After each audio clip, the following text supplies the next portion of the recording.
So you found your piece of property. You love it. You've figured out you can do what you want on it. You can afford the down payment. It's in the perfect area. But what about afterwards? What about after you make that down payment? You're on the land. How are you going to be able to afford the monthly payments or the necessities? I mean, how are you going to build the homestead? How are you going to afford to build a house or buy a shed or anything else like that? Now, of course, just like everything else, there are a few options.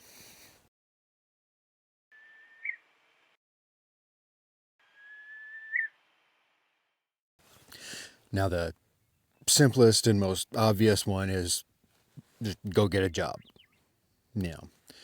Depending on your needs, you may get away with, having a part-time job, working a couple days a week or something like that.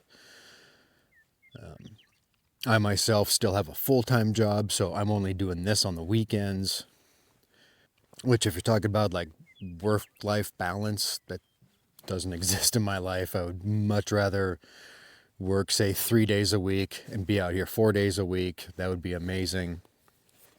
But right now, it's just not something I can do. It needs to be full-time. Now, you could ease the strain a little bit by, just going on Facebook Marketplace, Craigslist, get used materials, stuff like that to build your homestead. But that's in a different video. We'll talk about that later. Another option, you can work for what's called a temp agency, or like a contract company, where basically you sign on with that company. They find you temporary work, and you work anywhere from a few days to a few weeks, or even up to a year. And that could be full-time, part-time, but once that's over, you're done. And then you can take whatever money you saved up from that and spend all your time on your homestead working on it. And then when your funds kind of dry up a little bit, start getting down there, then you call up, let them know, hey, I'm ready for some more work, and they'll put you to work again. You have no problem doing that. It's actually a really good thing to look into. Now, there's a couple options for like rideshare programs, where basically you act like a taxi.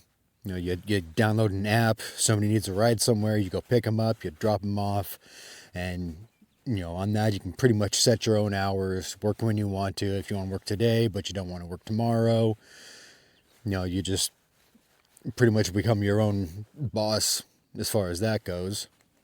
And I'm not sure exactly how well they pay. I haven't really looked into it. My van doesn't get very good gas mileage, so not something I'm really, really interested in. I mean, if I have to in the future, maybe, but it'd be more like the next thing I'm going to talk about is deliveries. There's a lot of places like Uber Eats, DoorDash is another one. Basically, you just get a notification on your phone. You go pick up food somewhere, deliver it somewhere, and that's just what you do. There's a couple that have a YouTube channel, and there's probably others that I don't know about, but I know of one couple in particular. They go to Walmart and do Walmart delivery. They do actual shopping for people at Walmart. They get a notification on their phone, a list of the products that a customer wants. They go in, they do the shopping, and then they deliver to their house. Which, sounds to me like it'd probably be the best thing. You probably get paid the most for that, especially if you can do the shopping quickly and get out of there quickly, because the more you can fit into a day, the better. At this point in time, I don't know if anything's changing. There's a lot of robotic stuff going on, but Amazon hires contract drivers, we'll call them, where you download, an app once again, and you can go to Amazon, pick up a handful of packages, and deliver them. Once again, I don't know how much it gets paid. That'd be something that I might be interested in if something happens. I have a van, I can deliver stuff, so that'd be something else you'd look into. you could look into anyways. Another option is a thing called drop shipping. I did drop shipping a little bit for a little bit. It wasn't for me. But basically you become the go-between for a distributor. Let's say, we'll do an example. A lot of the stuff that you see on Facebook, especially if it's an item and, you click on it, you're interested, and it says original price is $50. There's a discount price is $12. It's just like some ridiculous discount. Most likely that person is a drop shipper, and you can look at that item. Let's say a couple years ago, a floating planter was really popular. It floated, you had the base, and, it floated up above the base, and you can put like a little succulent or something in there. It was really popular for quite a while. I saw them, I think, right around $40, $50. But you can look at that, and then you go to, say, Temu, or AliExpress was a popular one, Alibaba.com. And you can find that exact same product for, say, $5, $6. But you can tell that these guys are the go-between between that company and you. And basically they're selling a convenience. If you don't trust working with them, you can work with this person. But in reality, with drop shipping, this person doesn't have any of that inventory. All they do is they forward your order to that company, to, AliExpress or Temu.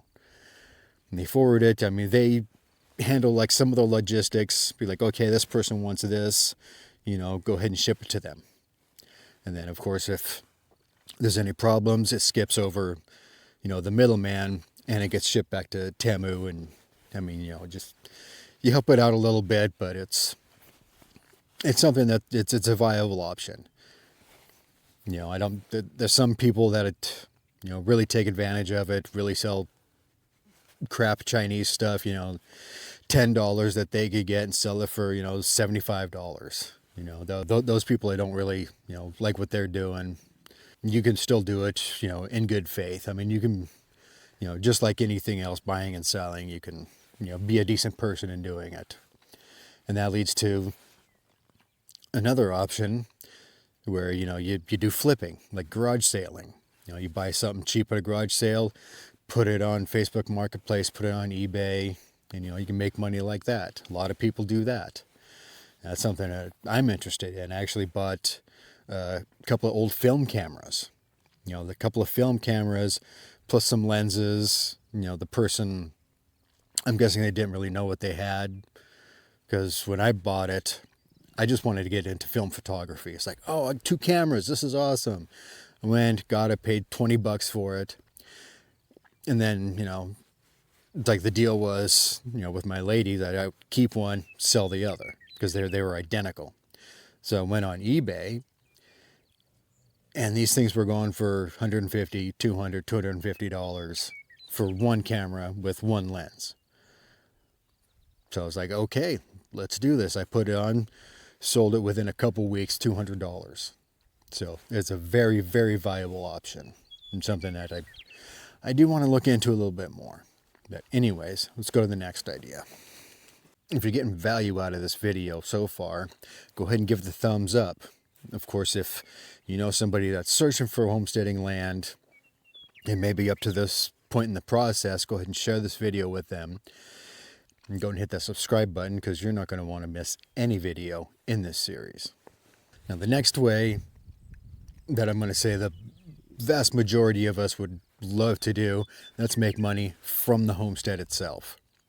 Now, that requires, it to be grown or made, from materials or whatever from the homestead, which takes time. You may have to do something else until you get to that point. I'm actually looking into sheep right now. I'm thinking about milking sheep, do milk products, soaps, lotions, of course meat, because sheep meat is actually really, really good if you get the right stuff. I've seen people buy little like laser engravers, and if they have trees on their land, they cut up a branch that might be about this big, and they make coasters with their own little logo and stuff on them. Make tables out of wood. If you grow different wildflowers, you can have soaps, put the wildflowers in them. Producing seeds from, fruits, vegetables, wildflowers. I actually have a small cache of wildflower seeds that I'm saving up. I'm working on producing products from mullein. I've got a decent mullein patch.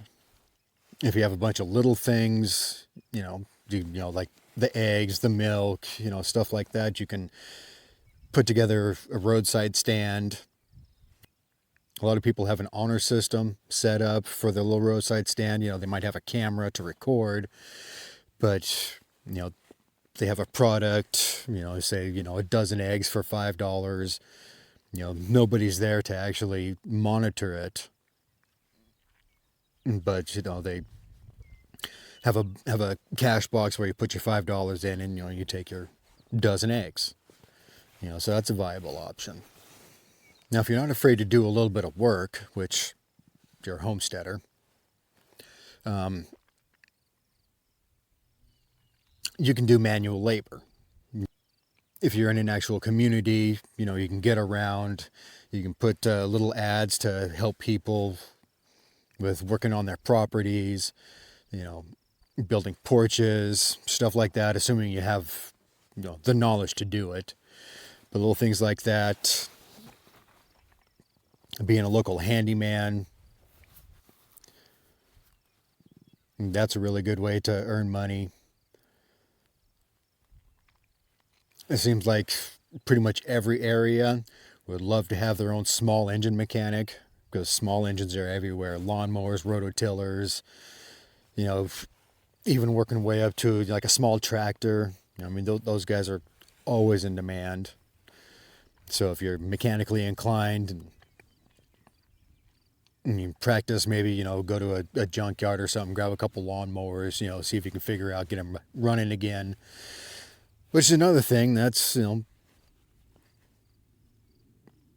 flipping items. You buy a lawnmower that's, $20 or whatever, doesn't run, you get it running, you sell it for $50, $100 depending on, what it is. So manual labor, that's another idea, make money. Of course, if you do stuff like that and you start getting popular, you do more and more work, it actually becomes a viable income for you. Make sure you look to see if you need a business license, business insurance, all that stuff. If you're doing little things, just helping out, you probably get away with, not needing any of that. But if it gets to the point where people actually want to hire you and you actually have a client list, do all the legalities for that. So there's just a few ideas of how to make income, once you're actually on your property. There are other ideas out there, you can get creative. Hopefully this just helps you out. So now that you're to this point, you figured out, how you're going to pay for it, keep paying for it. What are you going to need once you actually get to the property? Food, shelter, water, income you already get. And so in the next video, we'll go ahead and cover that. Go ahead and click it on the screen. We'll see you over there. Until next time, keep kicking up dust. Faux shizzle.